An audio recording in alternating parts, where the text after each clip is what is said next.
অনুভব স্বীকার করে নিল যে সে লাজুকেই ভালোবাসে তার দাদাভাইয়ের সামনে। হ্যাঁ বন্ধুরা, এমনটাই দেখতে পাবো আমরা ধারাবাহিক। বনলতা তার শাশুড়ির কথা মতো ঘরটাকে সাজাবে বলে বাইরে যায় কিছু কেনাকাটা করার জন্য। লাজু এবং বনলতা সমস্ত কিছু কেনাকাটা করে নিয়ে আসে, কিন্তু লাজু বলে যে অনুভব এইগুলো পছন্দ করবে না, কারণ অনুভবের অপছন্দ পছন্দ সেগুলো লাজু এতদিনে ভালোই খেয়াল করেছে। তাই সে বনলতাকে বলে, তুমি যে কালারগুলো আমি বলছিলাম ওই কালারগুলো নিলেই ভালো করতে বনলতা দিদি, এগুলো খিটকেল কিছুতেই পছন্দ করবে না দেখো। তখন বনলতা বলে, ঠিক আছে, দেখবো পছন্দ করে কিনা, যদি না করে তা কি করব বল, আমার পছন্দ মতো নিয়েছি। তারপর বনলতা বলে, তোর ওই খিটকেল একটু একটু করে আমাকে পছন্দ করতে শুরু করেছে আমার মনে হচ্ছে। দেখ না ওই খারুসকে কিভাবে আমি দুদিনে আমার পছন্দ মতো তৈরি করে ফেলি, আমার ভালো লাগা না লাগা সব সেও পছন্দ করতে শুরু করবে, আস্তে আস্তে আমাকে ভালোবাসতে শুরু করবে। সেটা শোনার পরে লাজু মনে মনে একটু দুঃখ প্রকাশ করে। ভেতরে ভেতরে লাজু খুব কষ্ট পায়, কিন্তু সে বুঝতে পারে না কেন সে কষ্ট পাচ্ছে, কেন তার কষ্ট হচ্ছে। সে তো মনে মনে এটাই চেয়েছিল যে অনুভব আর বনলতা দিদির যাতে মিল হয়ে যায়, কিন্তু মিল যখন হতে শুরু করেছে তার মনে হচ্ছে যে মিল হয়ে যাবে, তখন তার কেন এত কষ্ট হচ্ছে এর উত্তর লাজুর জানা নেই। বনলতা আরও বলে লাজুকে, লাজু আমরা দুজনে সুখী হব তো, আমরা দুজনে দুজনের মনের মতো হতে পারবো তো, সব কিছু ভুলে নতুনভাবে সংসার করতে পারবো তো, বল না লাজু পারবো তো। তখন লাজু বলে, কেন পারবে না বনলতা দিদি, নিশ্চয়ই পারবে, এটাই তো হবে, সব ভালো হবে দেখো। পরবর্তীতে বনলতা এবং অনুভব গাড়ি করে বাড়ি ফেরে। লাজু তাদের ফেরার অপেক্ষায় বারান্দায় একটা দেয়ালে হেলান দিয়ে বসে থাকে এবং নিজে নিজে ভাবতে থাকে যে আমার কেন এত কষ্ট হচ্ছে, তাদের মিল দেখে আমি কেন সহ্য করতে পারছি না, আমার চোখ কেন জ্বালা করে, আমার চোখে কেন জল আসে। এর উত্তর লাজু এখনও খুঁজে পায় না। লাজু ভাবে, তাহলে কি আমি মরে যাব, কেন আমার এত কান্না পাচ্ছে, আমার কি কিছু হয়ে গেল। কারণ লাজু খুবই অল্প বয়স এবং একটা বাচ্চা মেয়ে, সেই জন্য সে এই অনুভূতিগুলো বুঝতে পারে না। অনুভব বনলতা অবশেষে বাড়ি ফেরে, তারপরে লাজু দরজা খোলে। তখন বনলতা বলে, এ কি তুই এখনও ঘুমাসনি, এত রাত্রি হয়ে গেছে।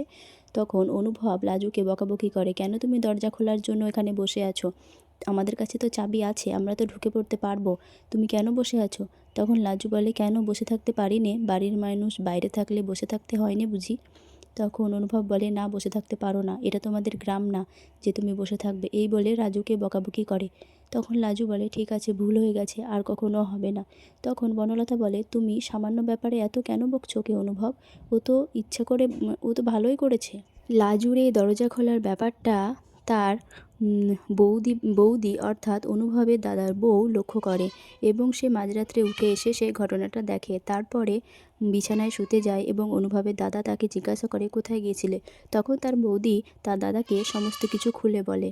অনুভবের বৌদি তার দাদাকে বলে, তুমি একবার কৃষ্ণর সঙ্গে কথা বলো দেখো। তখন তার দাদা বলে, কেন কি হয়েছে। তখন বলে যে লাজুর আর কৃষ্ণর এই যে ব্যাপারটা আমার মোটেও ভালো লাগছে না, লাজুর জন্য কষ্ট হচ্ছে, আবার অনুভবের জন্য। কাকিমণি আর মা যে ব্যাপারটা নিয়ে সন্দেহ করে সেটাই সত্যি হয়ে যাবে না তো, আমার খুব ভয় করছে। তখন অনুভবের দাদা বলে, কেন। তখন তার বৌদি বলে যে এই যে 17-18 বছরের বয়সের এই ব্যাপারটা তোমাকে আমি কি করে বোঝাই, তুমি বোঝো না এই ব্যাপারটা, বয়সটা যে কতটা ভয়ঙ্কর তুমি তো জানো, বলো। তখন তার দাদা বলে, ঠিক আছে আমি অনুভবের সঙ্গে কথা বলবো। পরের দিন অনুভবের দাদা তাকে একটা রেস্টুরেন্টে নিয়ে যায় এবং জিজ্ঞাসা করে যে বনলতা আর তোর সম্পর্কটা কেমন চলছে। তখন অনুভব বলে যে তুই ওটা জানার জন্য আমাকে এতদূর রেস্টুরেন্টে নিয়ে আসলি। তখন তার দাদা বলে, বনলতা আর তোর সম্পর্কটা বিয়ের পর ঠিক কেমন চলছে। তখন অনুভব বলে, ভালো না, ভালো চলার কথাও নয়, আসলে ওর আর ওর প্রতি আমার কোনো ফিলিংসই নেই, আমি ওকে ভালোবাসি না, কিন্তু অনেক সমস্যা হবে জেনে আমি এই সম্পর্কটা মেনে নিতে বাধ্য হয়েছি। তখন তার দাদা বলে, তুই বাধ্য হয়েছিস, কিন্তু কেন করলি।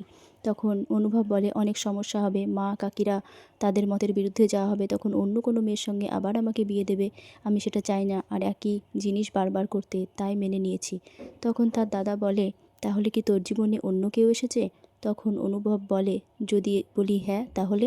তখন অনুভবের দাদা চমকে যায় এবং ভাবে, মানে কি বলছিস তুই। তখন অনুভব বলে, হ্যাঁ ঠিকই বলছি। তখন অনুভবের দাদা বলে, মেয়েটা কে। মেয়েটা কি জানে তোর বিয়ে হয়েছে? কেমন তোদের ফিলিংস? মানে মেয়েটা কি সব জানে তোর বিয়ে হয়ে গেছে, তারপরেও কি সে তোর জীবনে আসতে চায়? এটা সেটা নানান প্রশ্ন অনুভবকে করতে থাকে। অনুভব কোনো উত্তরই দিতে পারে না, কারণ এর উত্তর অনুভবের কাছে নেই। তো বন্ধুরা, এই ধারাবাহিকের মোড় এবার কোন দিকে ঘুরবে, কি হবে এই চরিত্রগুলির সমীকরণ? তো তোমাদের কি মতামত? লেখিকা কোন দিকে নিয়ে যাবে এই চরিত্রগুলিকে? তোমরা তোমাদের মতামত আমাকে কমেন্টে জানাতে পারো। তো ভিডিওটি ভালো লাগলে একটি লাইক করে চ্যানেলটিকে সাবস্ক্রাইব করে দেবে। তো দেখা হবে পরের ভিডিওতে। আজ এই পর্যন্তই।